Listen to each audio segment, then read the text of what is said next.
নমস্কার।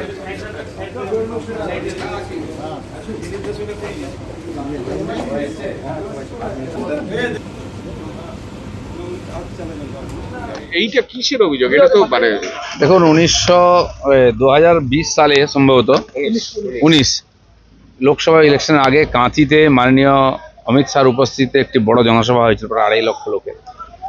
আর তারপরে ওখানে টিএমসির সঙ্গে কিছু সংঘর্ষ হয়, ধাক্কাধাক্কি হয়, তার উপরে আমাদের নামে কেস হয়েছিল। যারা যারা বিজেপির পরিচিত মুখ ছিল তাদেরকে ওই কেসে জড়ানো হয়েছে। একটা মানে দুটো কেস, একটা এইটা আর একটা ওখানকার কাঁথির কোর্টেও চলছে, আলাদা ডেট আলাদা জায়গা দিয়ে ফলস কেস ছিল। সেই কেস আজকে ডিসমিস হয়ে গেল, আমরা বেকসুর খালাস পেলাম। তার জন্য সমস্ত 31 জন লোককে এখানে উপস্থিত থাকতে হয়েছে। সেই সময় তো শুভেন্দু অধিকারী তৃণমূলে ছিলেন। রোজই পার্টি পাল্টায়, অনেকে অনেক পার্টিতে চলে গেছেন, অনেকে বাংলা ছাড়া হয়ে গেছেন। তো সেই সময় রাজনীতিক কেস হয়েছিল, স্থায়ীভাবে বুঝতে পারছেন সেই কেসের সমাধান হয়ে গেছে।